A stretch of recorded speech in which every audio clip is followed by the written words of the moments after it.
Graça e paz, amados de Deus, estamos aí para mais uma aula de teologia para iniciantes. E nós estamos estudando o livro clássico, best-seller da editora Vida de Brian Pillman, conhecendo as doutrinas da Bíblia. Eu costumo dizer que esse livro aqui é como se fosse uma teologia sistemática resumida, mas de muito boa qualidade. É um livro que em seus 50 anos de publicação, tem servido de livro-texto para muitos seminários no Brasil, ok? E nós estamos aqui, estamos na página 59, estudando a natureza de Deus. Não repara não, estou chupando uma balinha aí para refrescar a garganta, né? Quando começa a falar muito, a voz começa a ir embora muito rápido. Então essa balinha para ajudar aí na garganta, ok? Então, dando prosseguimento, estávamos na última aula falando sobre os nomes de Deus, né? Os nomes de Deus, eles expressam o caráter de Deus, expressam a sua essência, a sua natureza.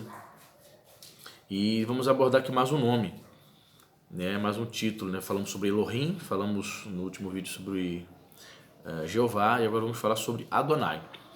E diz aqui, página 59, Adonai significa literalmente Senhor ou Mestre, e transmite a ideia de governo e domínio. Deus, graças ao que é e ao que tem feito, exige o serviço e a lealdade do seu povo. Esse nome, no Novo Testamento, aplica-se ao Cristo glorificado. Ok? Outro título, Deus é também chamado de Pai. Então vamos anotando aqui, né, para fixar. Já falamos sobre Adonai, Senhor, não é? Termo hebraico. Outro título também, Deus é chamado de Pai.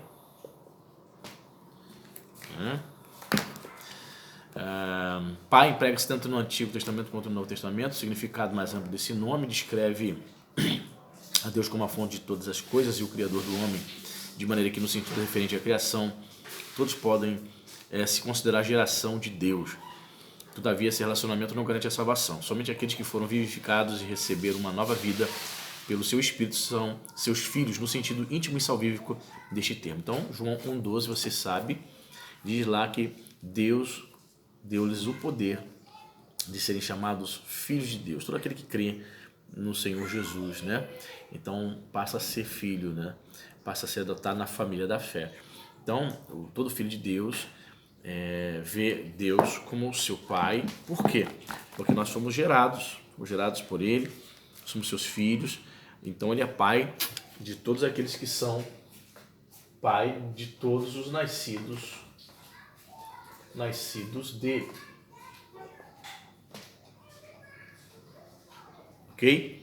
Todos que são nascidos dele podem chamá-lo verdadeiramente, autenticamente, Deus de Pai. Algumas crenças equivocadas, errôneas. Existem outras ideias extrabíblicas acerca de Deus. Dessas, algumas se originaram em verdades exageradas. Algumas são deficientes, outras pervertidas ou distorcidas. Por que gastar tempo com essas ideias? Como é muito difícil descrever perfeitamente o ser de Deus, podemos procurar conhecer o que ele não é, chegar a uma melhor compreensão do que ele realmente é. Por exemplo, o agnosticismo, expressão originária de duas palavras gregas cujo significado é não saber, nega a capacidade humana de conhecer a Deus. A mente finita não pode alcançar o infinito, declara o agnóstico. Mas o agnóstico não percebe que há grande diferença entre conhecer a Deus no sentido absoluto e o conhecer algumas coisas acerca de Deus. Não podemos compreender a Deus, isto é, conhecê-lo inteiro e perfeitamente, mas podemos apreender, isto é, ter uma concepção de sua pessoa. D.S. Clarke escreve: podemos saber quem é Deus sem saber tudo o que ele é. Podemos tocar a terra, embora não possamos envolvê-la com os braços. O menino pode conhecer Deus, enquanto o filósofo não pode descobrir todos os segredos do Todo-Poderoso. As Escrituras, por um lado, fundamentam-se no pensamento de que é possível conhecer a Deus, mas, por outro lado, elas nos avisam que agora conhecemos apenas em parte. Então, coloque isso na sua cabeça, meu querido estudante. Deus se revela Deus se permite conhecer o suficiente para você ir para o céu, para você ir para a glória. Deus se permite conhecer o suficiente para que você possa trilhar seus santos caminhos. Como diz Paulo, né? Conhecemos ele em parte. Então, somente na eternidade, estivermos num outro plano espiritual, é que nós poderemos conhecer o Senhor, né? Poderemos ver, como diz Paulo, assim como ele é. Amém? Então, o agnóstico ele parte de uma premissa equivocada. É impossível conhecer a Deus. E quem disse que você vai aqui nessa terra conhecer a Deus plenamente? Nós conheceremos ele em parte. Nós podemos apreender muitas coisas a respeito da sua natureza, dos seus atributos. E quando nós começamos a aprender essas coisas, a gente começa a depositar nossa fé, nossa confiança nele, de modo que nós podemos estar certos de que estamos no caminho que é Cristo, né? O caminho que nos conduz à vida eterna, ok? Outro tipo de crença errônea é o politeísmo, né? Culto, né? É a crença ou culto a muitos deuses. Era caracterizado, ou melhor, é característico das religiões antigas e ainda hoje é praticado em muitas terras pagãs. E é praticado também não somente em terras pagãs, em terras que se consideram cristãs, como o Brasil, Estados Unidos da América. Muitos idólatras ainda, demais, na América Latina, que se considera cristã de viés católico, adoram vários ídolos, várias imagens, né? Ele se fundamenta na ideia de que o universo é governado não por uma força, mas por muitas, de maneira que há um Deus da água, um Deus do fogo, um Deus da montanha, um Deus da guerra, etc. Essa é a consequência natural do paganismo, que endeusou os objetos infinitos e as forças naturais, e adoraram e serviram a coisas e seres criados em lugar do Criador, segundo Romanos 1:25. Abraão foi chamado a separar-se do paganismo para tornar-se testemunha do único e verdadeiro Deus. Seu chamado foi o começo da missão de Israel, a qual era pregar o monoteísmo, o culto a um só Deus, o contrário do politeísmo praticado nas nações vizinhas. Uma coisa interessante você saber. Nós sabemos que Deus, né, criou o homem, ou seja, se revelou a Adão, se revelou seu filho Abel, posteriormente a Sete, como Deus único, certo? Então, historicamente falando, a gente pode dizer que parte-se, depois que os homens se corromperam e começaram a adorar outros deuses, a construir imagens, esculturas, se tornaram idólatras. Então, biblicamente falando, biblicamente falando, houve uma involução do monoteísmo, uma crença de um só Deus, houve uma degradação para a crença do politeísmo, que é a crença de vários deuses. Entendeu? Mas se você conversar talvez com um liberal, teólogo liberal, se você ler algum autor liberal, os autores liberais você tem que ler com muito cuidado, porque eles não creem na inerrância da Bíblia, certo? Eles têm algumas posições não conservadoras. Mas se porventura você ler algum texto de um teólogo liberal, ele vai dizer que o inverso é o que aconteceu. Antropólogos, historiadores que não são cristãos também vão dizer isso. Vão dizer que todos os homens já nasceram politeístas, adorando vários deuses. E que o monoteísmo do judaísmo, revelado no judaísmo, seria uma revolução ou uma evolução da fé, da crença, né? Uma crença que veio do politeísmo para o monoteísmo. Mas, biblicamente falando, é o contrário. Primeiramente surgiu o monoteísmo, depois que veio o politeísmo. Ok? Então a gente não pode seguir essa linha aí que muitos historiadores defendem. Primeiramente foi o poli, depois veio o judaísmo, né? Tardiamente com o seu monoteísmo. Ok? Então é bom você ficar atento a isso. Aí ele também traz outra crença errônea. Estou esquecendo de escrever, né? Então falamos já sobre o agnosticismo.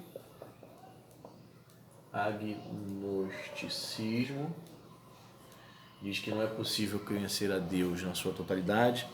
Falamos sobre o politeísmo. crença em vários deuses. Aí traz agora o panteísmo.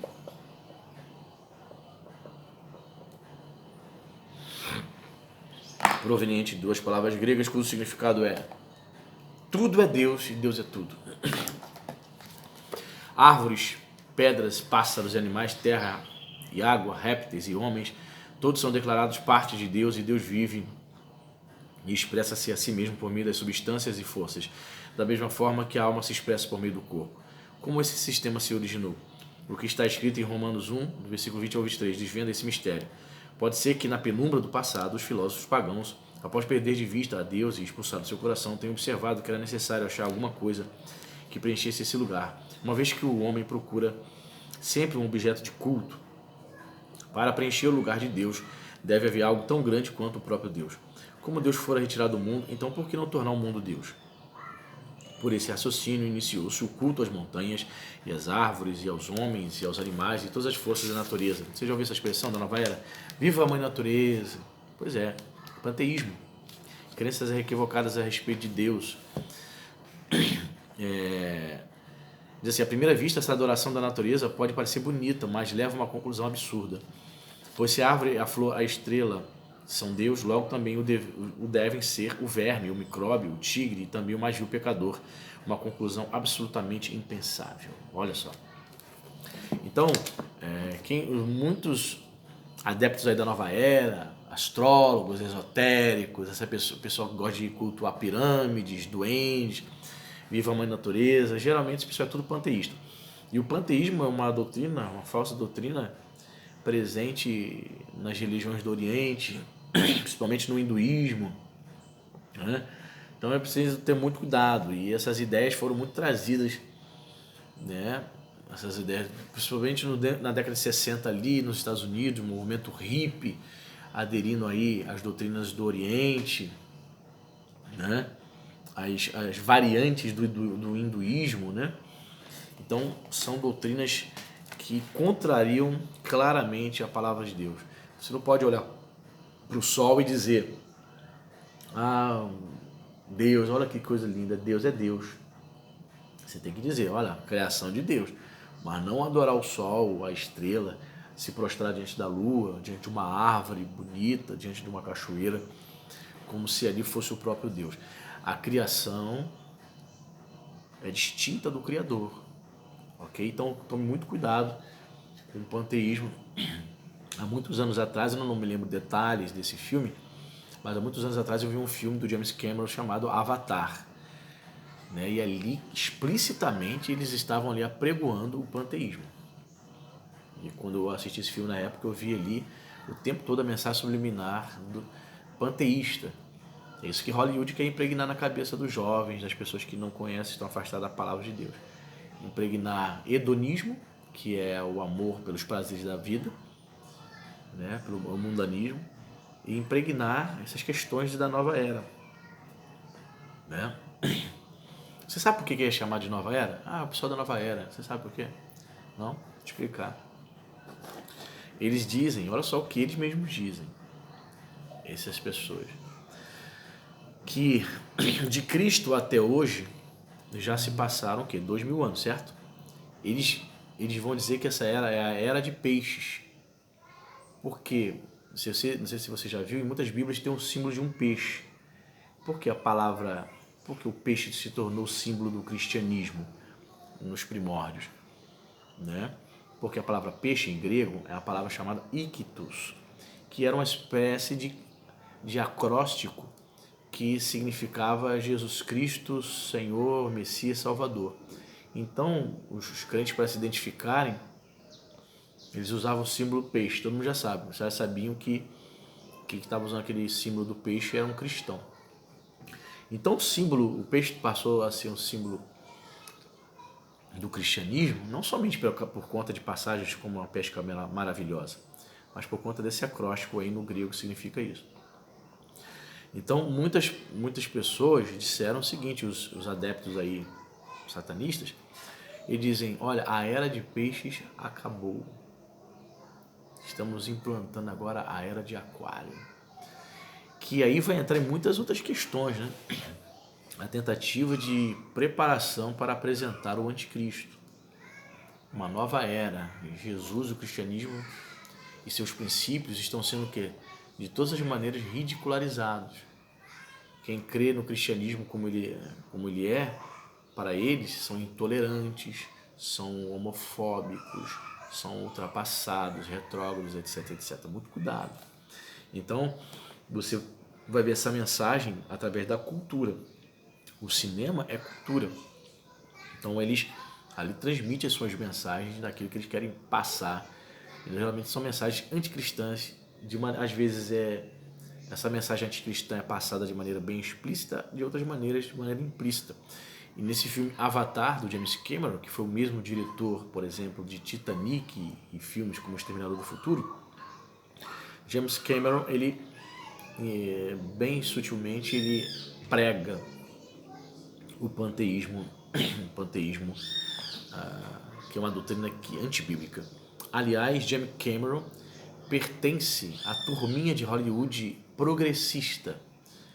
Eles falam mal de figuras como Donald Trump, são contra o governo republicano de Donald Trump. Para você que não sabe, o governo republicano de Donald Trump é o governo conservador que defende a família, é contra o aborto.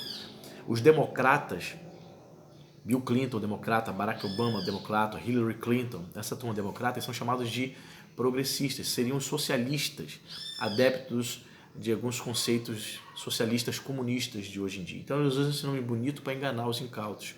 E se declaram democratas progressistas ou liberais. Liberals.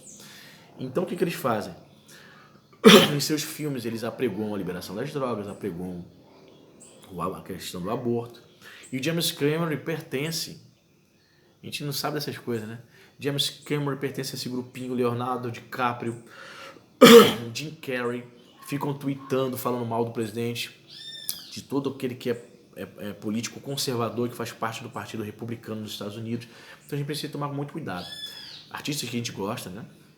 A gente assistiu tantos filmes, diretores, eles fazem parte dessa agenda, que tenta de todas as formas ridicularizar a palavra de Deus e jogar para escanteio, né, o cristianismo, tentando implantar conceitos desses como de nova era, né? A gente precisa estar muito atento. E diz mais aqui: o panteísmo confunde Deus com a natureza, mas a verdade é que o poema não é o poeta, a arte não é o artista, a música não é o músico e a criação não é Deus. Uma linda tradição judaica relata-nos como Abraão observou essa distinção. Quando Abraão começou a refletir sobre a natureza de Deus, pensou primeiramente que as estrelas fossem divindades por causa do seu brilho e formosura. Mas quando percebeu que a lua as excedia em brilho, concluiu assim que a lua era divindade. A luz da lua, porém, desvaneceu-se ante a luz do sol, e esse fato fez pensar que esse último era divindade. No entanto, à noite o sol também desaparecia. Deve existir algo no mundo maior que essas constelações, pensou Abraão. Dessa maneira, do culto à natureza, ele se elevou ao culto ao Deus da natureza. As escrituras corrigem as ideias pervertidas do panteísmo. Ao ensinar que Deus é revelado por intermédio da natureza, elas fazem distinção entre Deus e a natureza. Os panteístas dizem que Deus é o universo, mas a Bíblia diz que Deus criou o universo. Onde se professa o panteísmo hoje? Primeiramente, entre alguns poetas que atribuem divindade à natureza. Em segundo lugar, essa é a filosofia que fundamenta a maior parte das religiões da Índia, como eu falei, as quais a citam para justificar a adoração de ídolos. Não será a árvore parte da imagem de Deus? Argumentam eles. Em terceiro lugar, a ciência cristã é uma forma de panteísmo, porque um de seus fundamentos é Deus é tudo e tudo é Deus. Tecnicamente falando, esse panteísmo é idealista porque ensina que tudo é mente ou ideia e que, por conseguinte, toda matéria é real. Essa turminha é a mesma turminha, por exemplo, do Greenpeace, que é vamos defender a baleia, vamos salvar a Amazônia, mas são a favor do aborto. Eles querem salvar a Amazônia, mas querem que as crianças, os fetos, sejam destruídos dentro do ventre de uma mãe. Então, para essas pessoas se cumpre a palavra de Jesus. Engolem um camelo e coam um mosquito. Então, a gente precisa ter muito cuidado aí, porque a cultura deste mundo ela está impregnada desses conceitos anticristãos, ok? Então, para esse vídeo não ficar muito longo, né, que você possa continuar estudando aí, se apegando a essas coisas. Diz aí no comentário o que você está achando das aulas, ok? Se você tem compartilhado, se tem chamado outras pessoas, vamos estudar aí, compartilha no seu Face, no seu grupo, uma pessoa que talvez aí não tenha tido oportunidade de estudar, de fazer um curso base de teologia, você do interior do Brasil, norte, nordeste, compartilha, diz, poxa, segue esse pastor aí, tem aulas de teologia para iniciantes, totalmente de graça. Claro, a gente não vai dar certificado para você, mas pelo menos você adquire conhecimento, né, gratuito aí. É uma forma, eu amo dar aula de teologia, é uma forma de abençoar você, e você compartilhando, fazendo esse canal crescer, você me abençoa. Amém? Até o próximo vídeo, até a próxima aula. Fique na paz.